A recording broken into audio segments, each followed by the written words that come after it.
that the electron will change direction. And the reason for this is that there is no potential gradient in the y direction. Therefore, it follows that k times the sine of theta here must be equal to k dash times the sine of theta dash. And if you think about that for a moment, that looks very like Snell's law for light.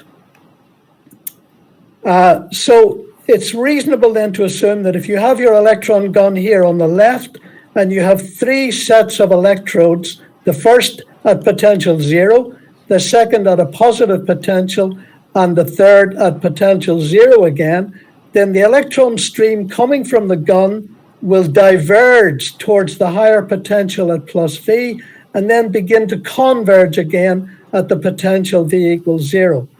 These electrodes can be flat plates, or they can be hollow cylinders. This is called a Neinzel lens and is one of the basic electrostatic lenses for transmission electron microscopy. You can also have magnetic lenses using solenoids, and this diagram, it's a little complicated looking, but it's not so bad.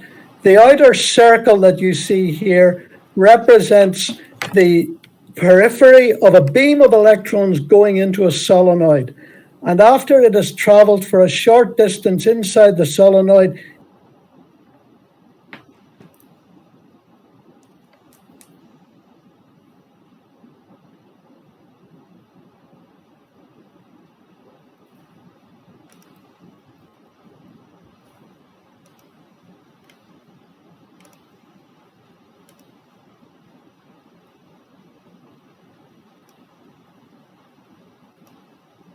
that although the electron beam is converging, it's also rotating around an axis normal to the plane of the diagram going through the point O. There's a very nice paper by Vincent in the American Journal of Physics 2009, which you might like to look at for more details about this. Now, as I said before, transmission electron microscopy only provides you with a contrast image. Thin samples are illuminated by the electron beam, and an image is produced which varies in grayscale, and that's all. And it's magnified by the electron optics and displayed on a fluorescent screen. When the electrons hit the screen, the screen will emit light in accordance with the contrast of the image that you've got. However, transmission electron microscopes can be used for electron holography if the lenses are switched off and if the electron source is sufficiently divergent. Here's an example of using electron microscopy to form holographic images of individual proteins which have been sprayed onto a graphene substrate. Here's an electron point source diverging onto the sample of proteins, and a detector in this plane produces the image. Now, this is very interesting because proteins assume distinct conformations associated with different functions, and are the basis of all currently known and available drugs. There's no need to do any averaging over many molecules. And this work was published by these authors, imaging proteins at the single molecule level. And here are some results. Here are the holograms of the proteins, and here are the reconstructed images. And you can see that the phase distribution is also shown here. These halo effects that you see are due to the conjugate image. You probably know that in Gabor holography there are always two images: the image that you're interested in and the conjugate image, which in Gabor holography is overlaid on the image of interest, and that creates a problem. But we can talk about that later. The other thing to note is that low energy electron holography is sensitive to electric charge.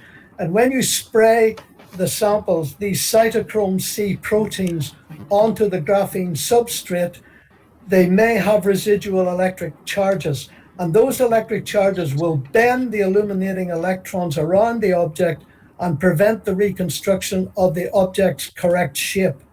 So you must be very careful to avoid these residual electrical charges. And these authors were able to do that because they combined electron microscopy with other forms of microscopy to look at the true images of the cytochrome C samples. Now, alternatively, instead of using Gabor holography in the way that I showed you a moment ago, the electron beam could be split into two beams, one of which will illuminate the object and the other will act as the reference beam. One way of doing this is to simply have a pair of slits in the path of the diverging electron beam. So one slit will allow electrons through to illuminate the object, the other slit will allow electrons through to act as the reference beam. But those two beams have to be brought together to interfere with one another in order to produce a hologram. In order to do this, you're going to have to use, you can use an alternative technique known as the optical Fresnel, as the electronic analog, I should say, of the optical Fresnel biprism, with which I'm sure you're familiar.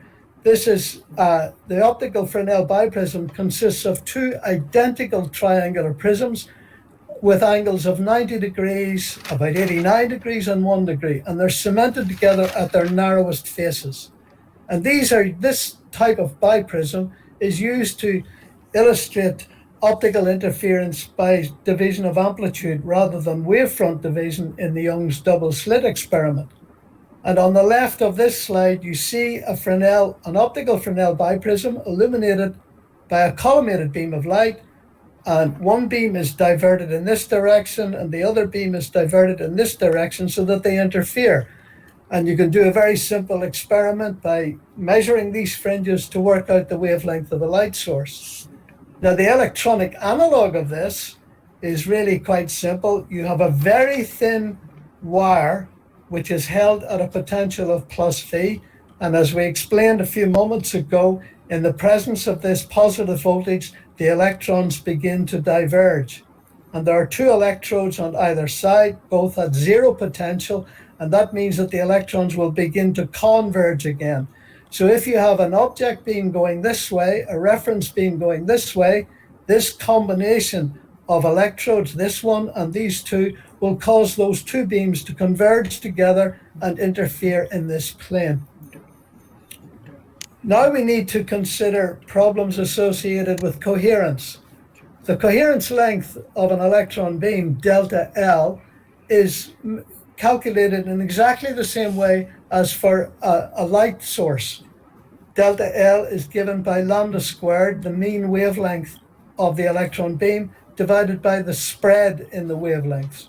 Now, if we can make the voltage of our electron gun, you remember the electrode just after the electrons leave the heated wire, if you can control that voltage very precisely, and that's not difficult to do, you can get it to a precision of 0.0001%.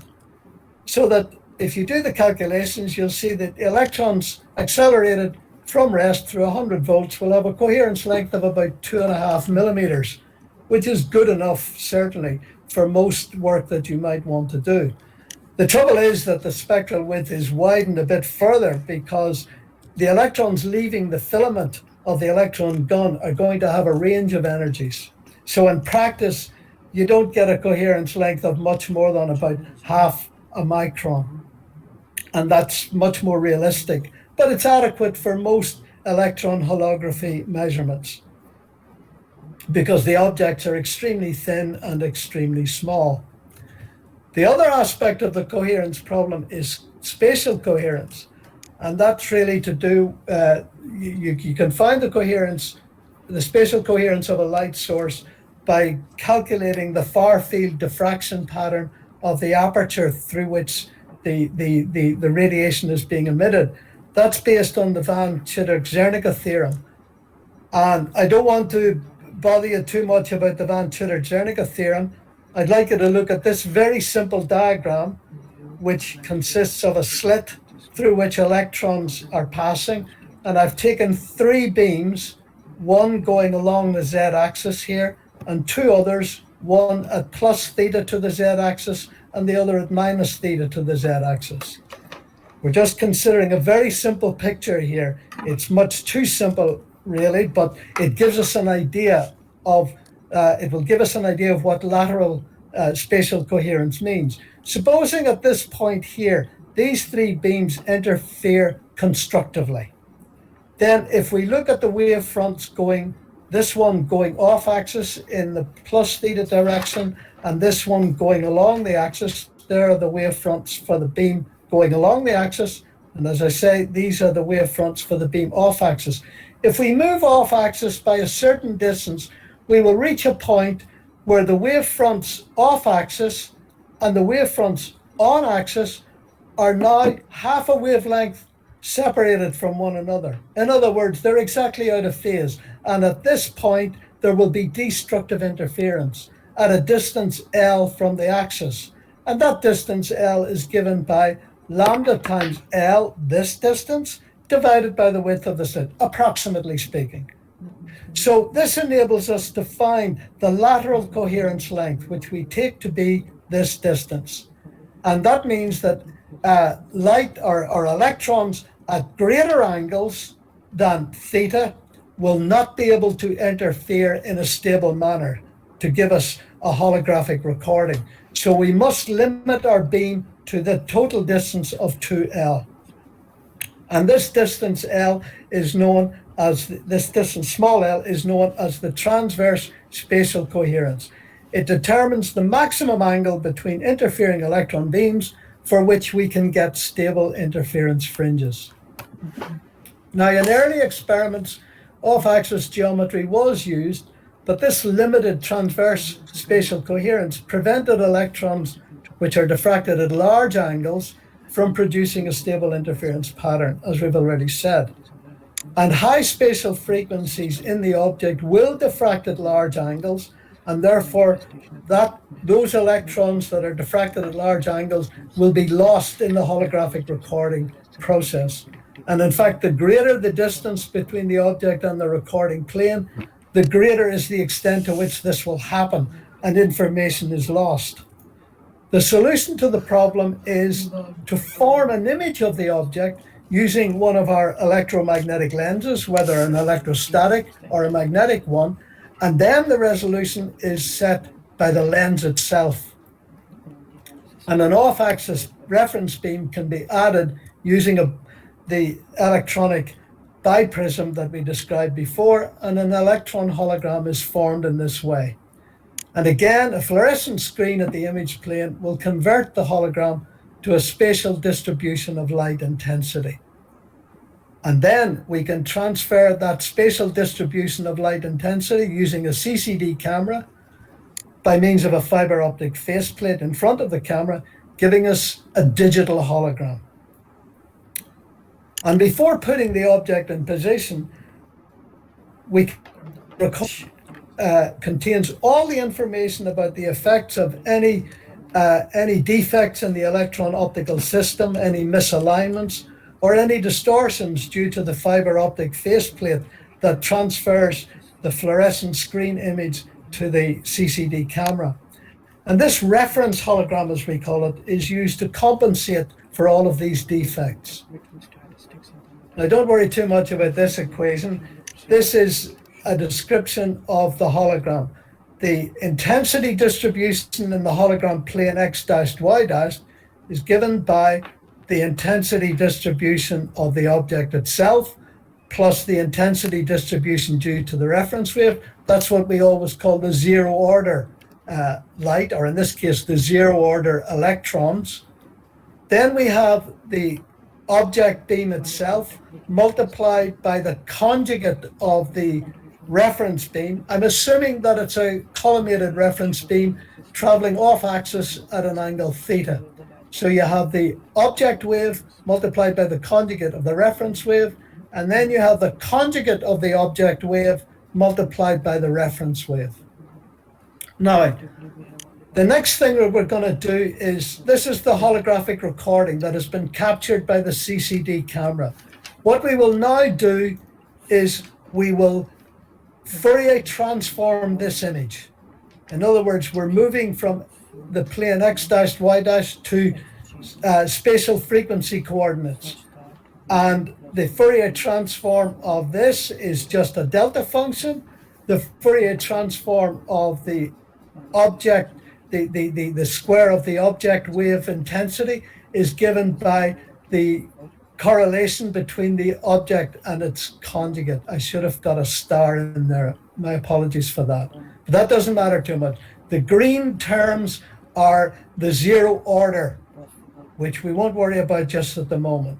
Then we have the convolution of the conjugate of the object wave with the reference wave. This little symbol represents convolution. And we also have the convolution of the object wave and the conjugate of the reference wave here. So this is a Fourier transform operation carried out on the digitally recorded hologram. Now, the nice thing about that is that we can look at this in the spatial frequency plane. Here is the zero order image. It consists of this delta function right here at 0 plus this funny looking shape, which represents the object wave multiplied or correlated with its own conjugate. And the blue term represents the conjugate of the object wave convolved with the reference wave. But the one we're really interested in is the object wave itself convolved with the conjugate of the reference wave. And this is it here. Now, we can now, at this stage, now that we've got this information, we can apply a spatial filter.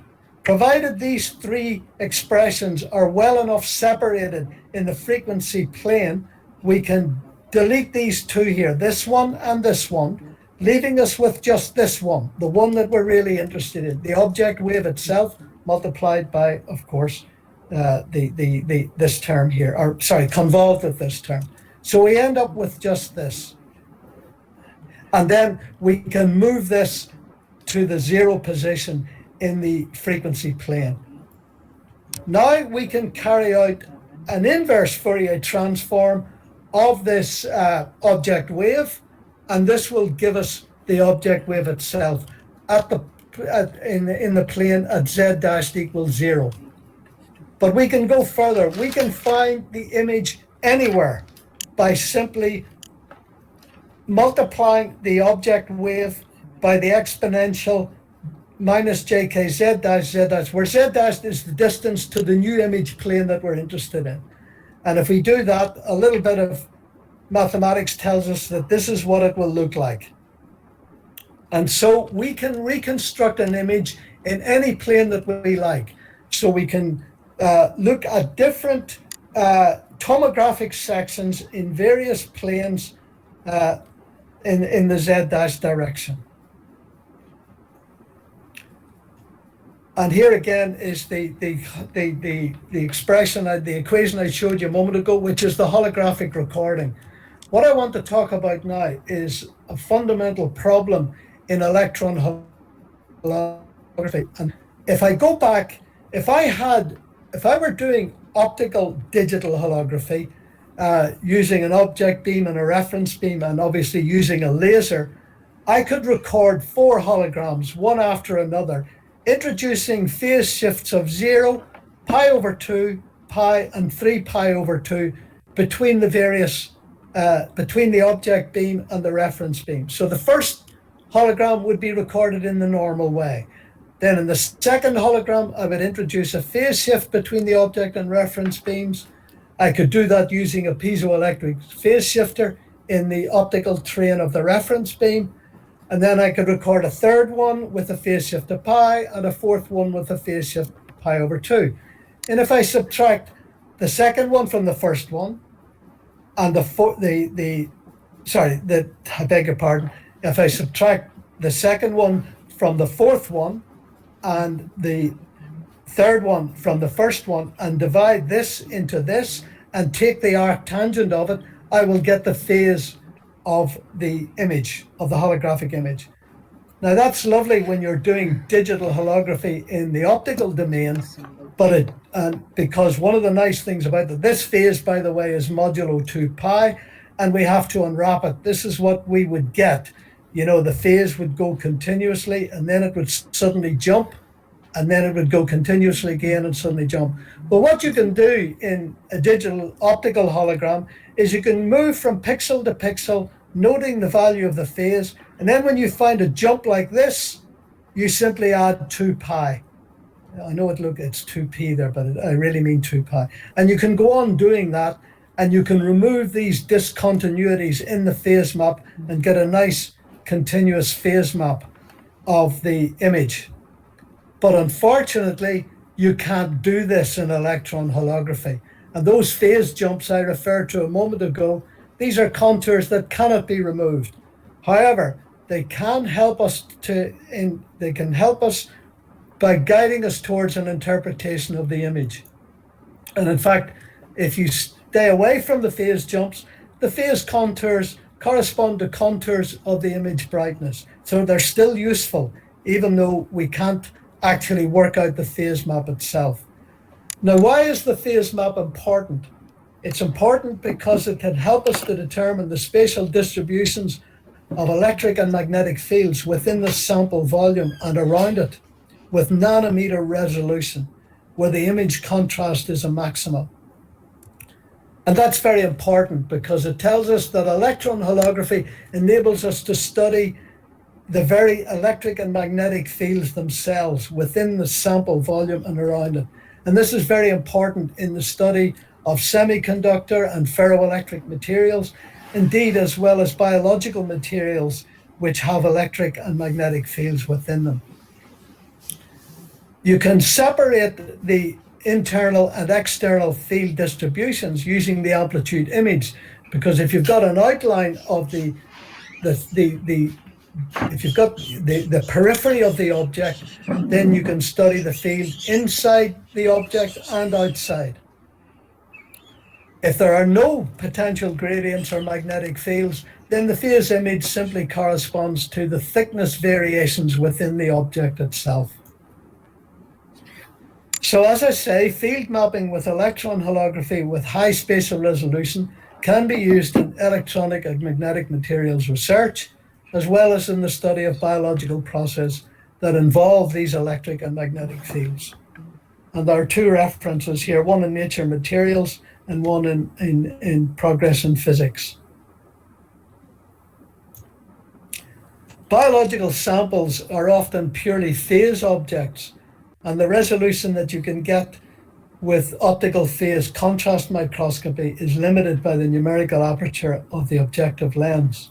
And that's why, again, electron holography is a very powerful tool.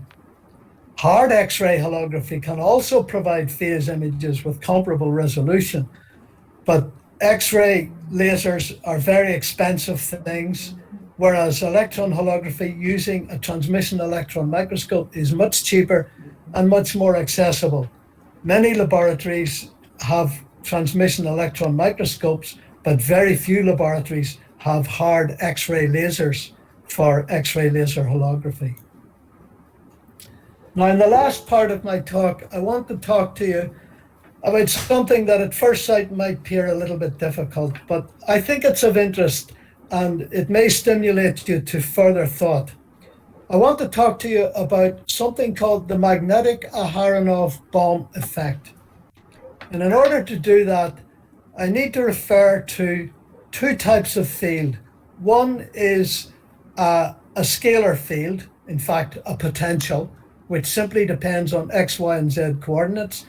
And the other is a vector field, which is a vector which depends on X, Y, and Z coordinates.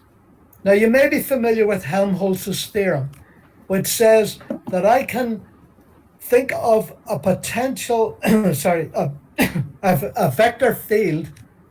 By the way, vectors in this discussion are symbolized by heavy type, whereas scalar fields are symbolized by ordinary type. If you imagine a vector field which consists of a vector field with 0 curl, that is, this field, the gradient of a potential, the gradient of a scalar field is always a vector field. And that vector field will have zero curl, which I give you over here. And you'll also have a vector field, a vector field given by curl A whose divergence is zero. And the reason for that is the divergence of the curl of any vector field is always zero.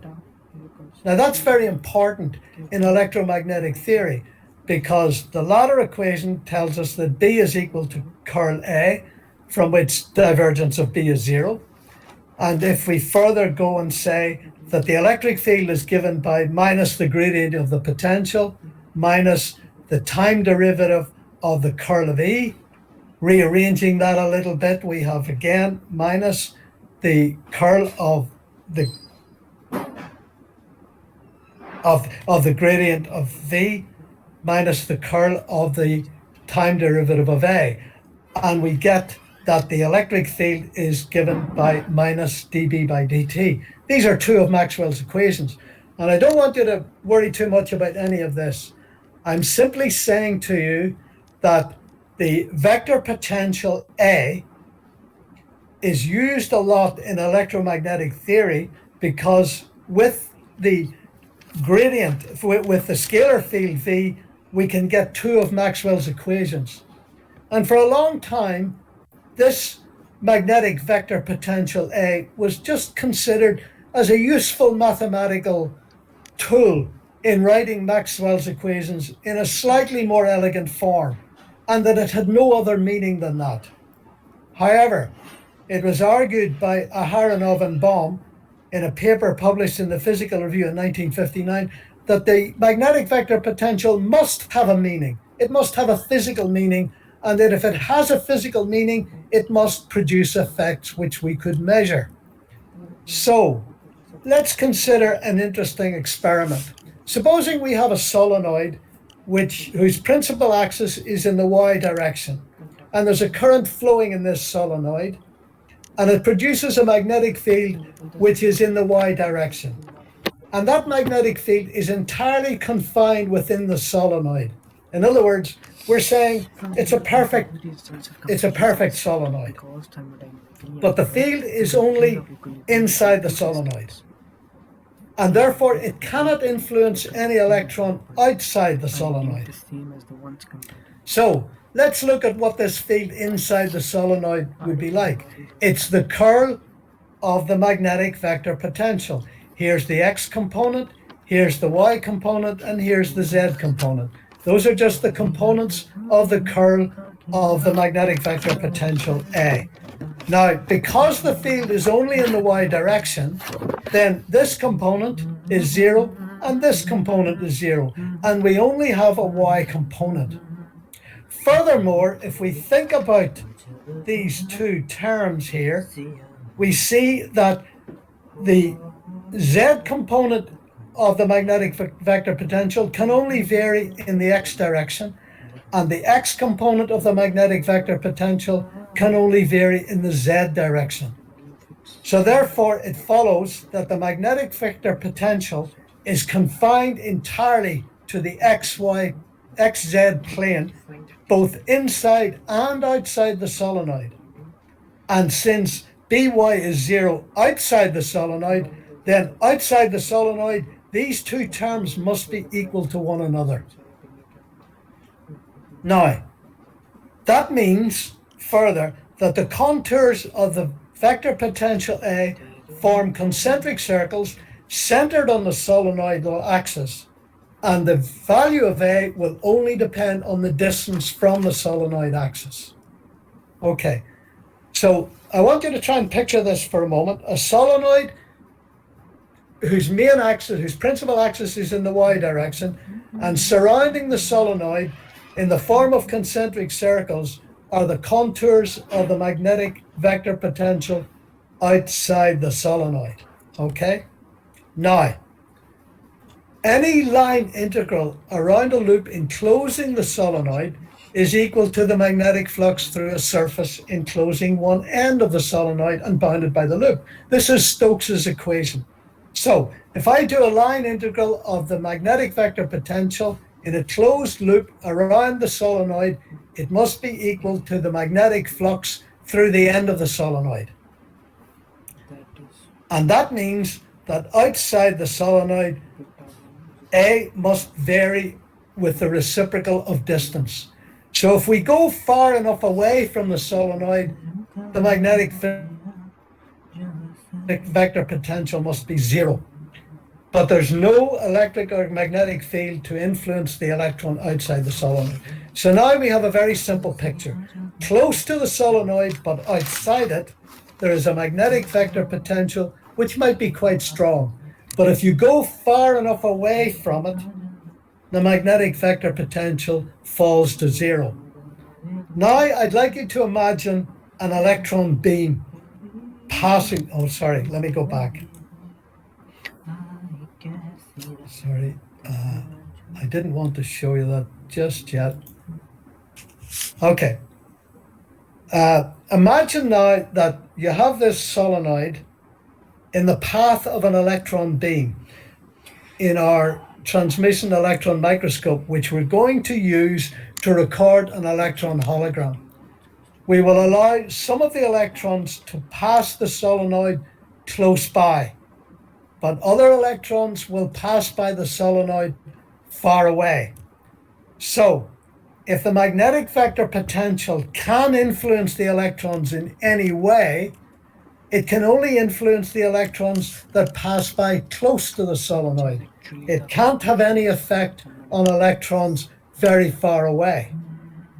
Now, although we said that many theorists argued that the magnetic vector potential is just a convenient mathematical tool, when we start thinking about Schrodinger's equation and the Hamiltonian in Schrodinger's equation, we have to include the magnetic vector potential. And I won't go into the details of how you do this, but this is what it looks like. I've highlighted in red the term that deals with the magnetic vector potential. Okay? Now, the only conclusion we can come to, according to Aharonov and Bohm in their famous paper of 1959, is that all that happens is that the magnetic vector potential adds a phase shift to the electron's quantum mechanical wave function. And that phase shift is given by the line integral of the magnetic vector potential along the electron path. There's the line integral. We include these constants outside, the electron charge and Planck's constant over 2 pi. And that phase shift is known as the magnetic Aharonov-Bohm effect. I should say at this point that there are many Aharonov-Bohm effects, but for today we're just dealing with this one example, the magnetic Aharonov-Bohm effect. So, how to prove this experimentally? As we said, the wave functions of electrons going past the solenoid and close to it, they're going to be affected by the magnetic vector potential, which is quite strong, close to the solenoid. But those which are far from the solenoid, where the magnetic vector potential is negligible, it won't. Those wave functions, the wave functions of those electrons will not be affected at all.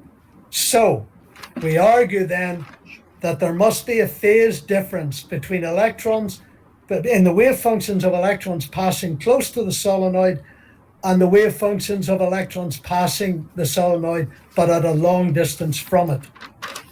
So, if the solenoid is treated as an object in an electron holographic recording system, with the electrons passing close to it considered as an object beam, and those passing at a distance from it regarded as the reference beam unaffected by the magnetic vector potential, a holographic recording would provide some information about this phase shift psi dash.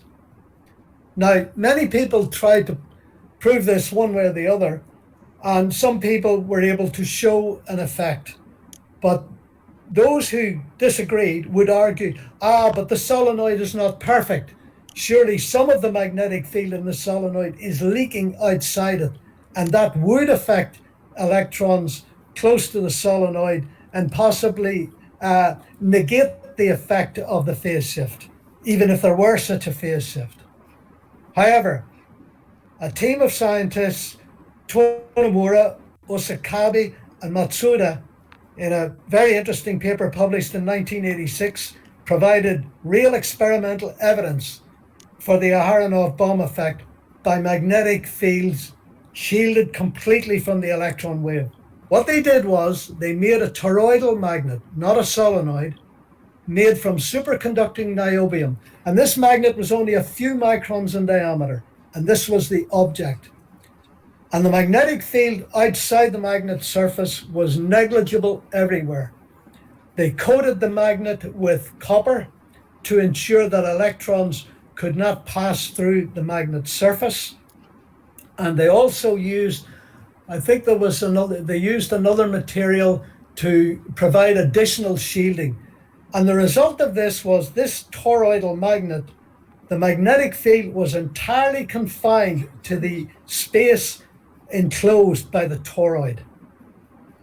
And an electron hologram with the magnet as an object and a reference beam bypassing the magnet was recorded. They used a Fresnel biprism to overlap the two beams so they could interfere them to record the hologram.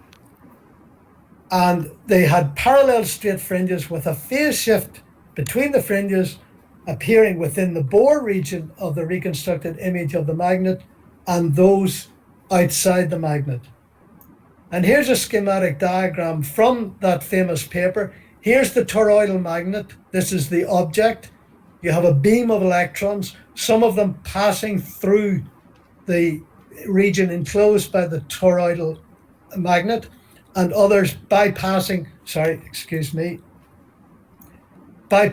some distance away. And although that distance is very small in terms that we're used to, in relation to the parameters of this experiment, that's quite a distance. And here we have our electron biprism, which causes the two beams to overlap. So this beam goes this way and this one this way, and you get a fringe pattern. Here's the magnet, and as you can see, the scale of this image is just 2 microns. This is the niobium magnet on a silicon oxide substrate. And as I said, it was coated with copper to make sure that electrons couldn't pass through this region to disturb the holographic image. And here's an image of the result. Here you see fringes outside the toroid, okay? And here are some fringes inside the toroid. And if you project those fringes along their length, you see that they are phase shifted relative to these fringes by almost exactly pi. So they did observe experimentally a phase shift. We don't know what order it is because n is an integer, which we don't know. But certainly the phase shift is 2n plus 1 times pi, with n an integer.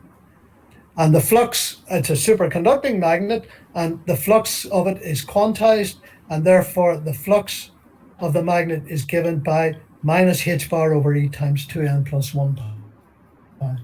So this probably for the first time in 1986 was experimental proof that the magnetic vector potential must be taken into account if you're doing quantum mechanics using the appropriate Hamiltonian in the Schrodinger equation. So that's really all I have to say to you today. I'm happy to take any questions you might have. I hope it hasn't been too boring for you. Thank you very much, sir, for the session. Sir, I have one question. And certainly, yes.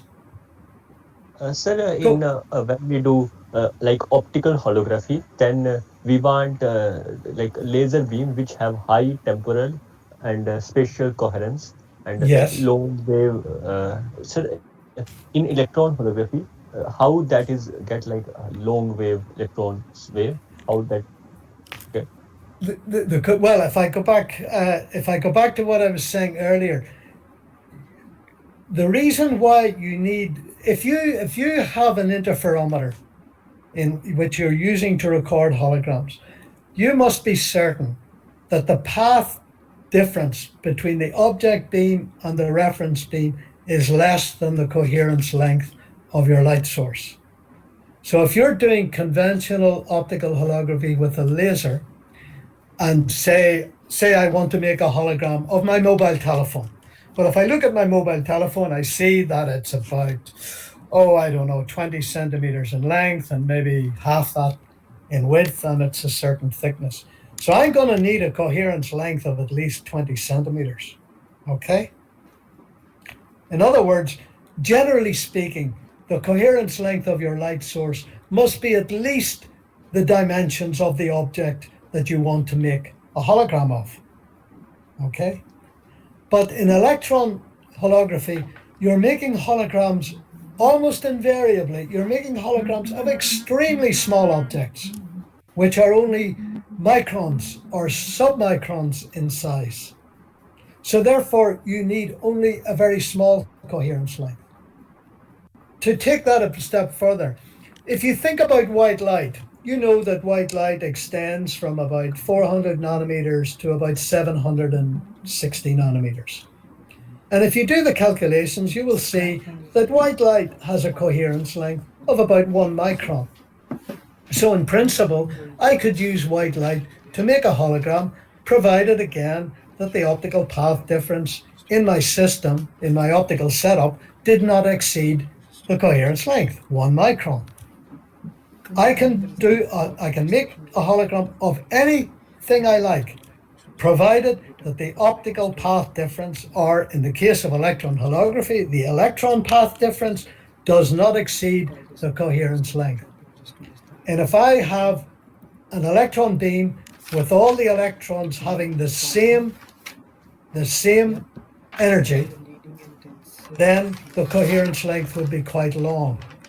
But it's very difficult to get all the electrons to have exactly the same energy. There's bound to be a range of energies, even if it's only a small range. And that means that the coherence length is usually very short.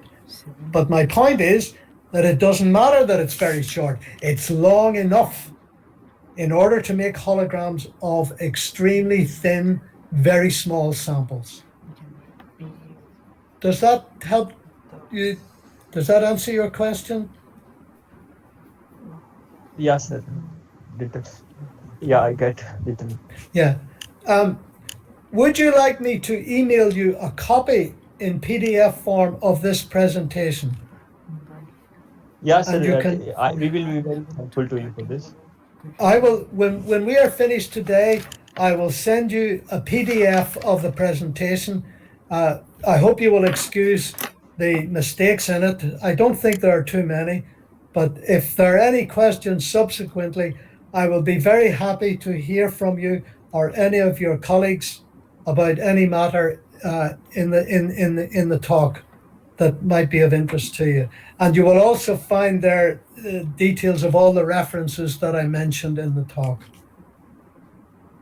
Sir, we have another question. Like this electron holography also can be used as a microscope, the microscope for probing into the matter.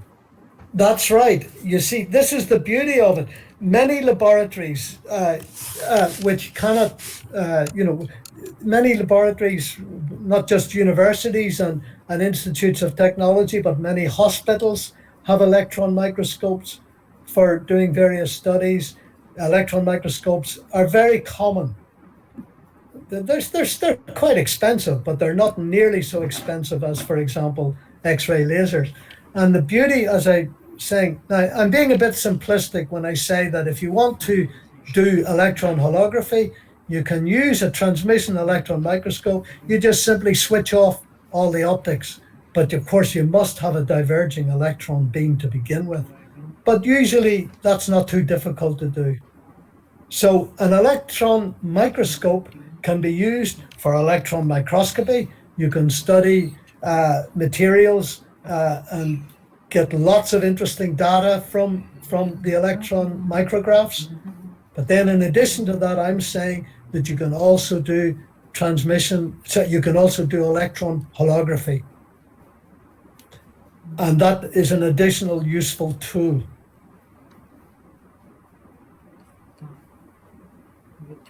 Does that make sense?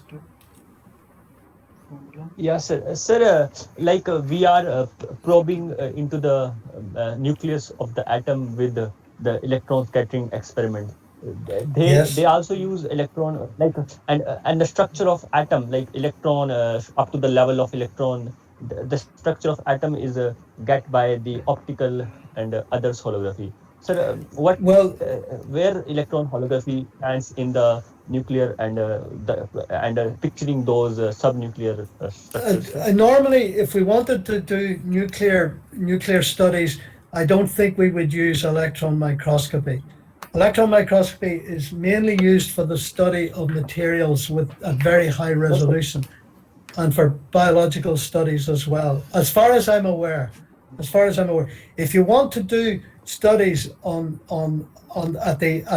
the scale of the atomic scale, and indeed on the scale of the nucleus, there are ways of doing this, and one of the most commonly used approaches is X-ray holography. If you have access to synchrotron radiation, you can generate an X-ray.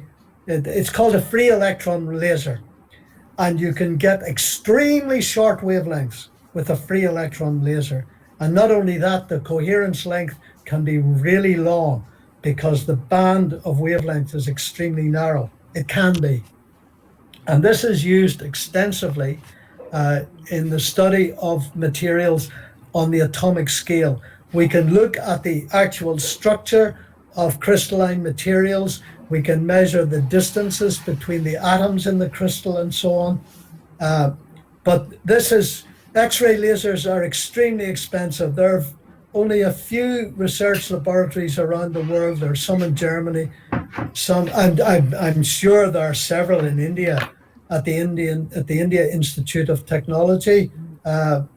You have a big research facility there, and I'm sure they also have an electron laser, maybe even more than one. We don't have a single one here in Ireland. Uh, they are very expensive instruments, but they give you this ultra high resolution. They give you very long coherence length, so it's a more powerful tool. I'm simply saying that if you have access to a transmission electron microscope, then you can also do electron holography with it. Yeah, sir. We have many transmission electron microscope in our IIT Kanpur, ISC, and IIT Delhi. I have Yes. visited IIT Delhi for that. Aha. Yes, sir. Very good. Very good. So it may be, but it's a very specialized technique. There are many of the technique. I wanted to show this to you today because, well, for two reasons. I think it's interesting anyway, but also it forms a neat circle.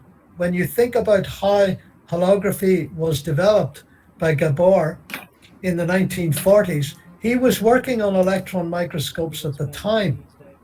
And the problem he was addressing was how to improve the quality of the images in electron microscopy.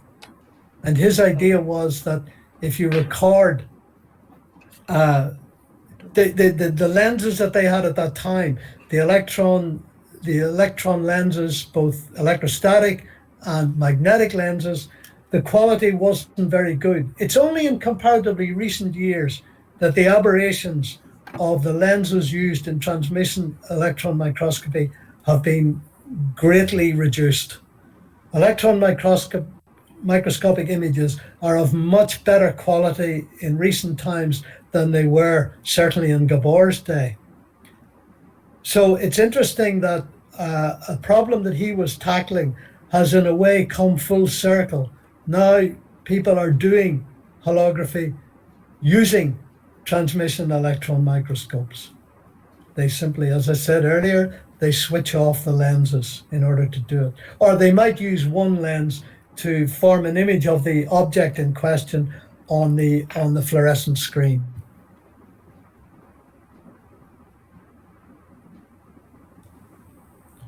Are there any other questions? Any other question? Shivam, Komal, Khushbu, Shubham Varman, Ishan?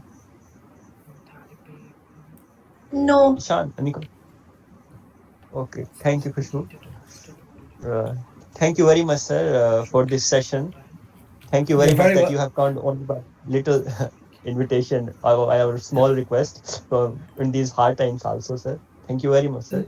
You're I, very welcome. I You're very welcome. And thank you to all those who attended. And I will send the PDF file to you later today or tomorrow. Okay?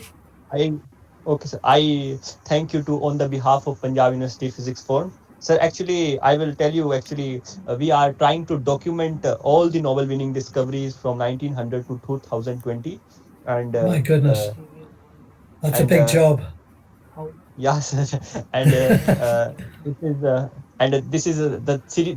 This session is a part of that series by which we are enlightening about the Nobel-winning discoveries, sir. So Very we will be good. Very thankful. good. We will be thankful if you can contribute in this. Uh, Well, I will be happy to send the file to you and you can look at it at your leisure. okay, sir. Thank you very much, sir. You're very welcome. Okay, I will say goodbye to you and wish you every success in the future in your work. All of you. Thank you very much. Thank you, sir. Okay. Thank you. Bye bye. Bye bye, sir. Bye Bye bye. bye, sir. Bye bye. Bye.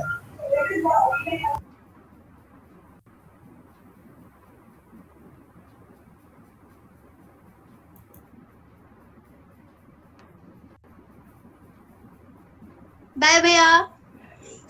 Bye bye. Akshay भैया. अक्षय भैया. हाँ जी.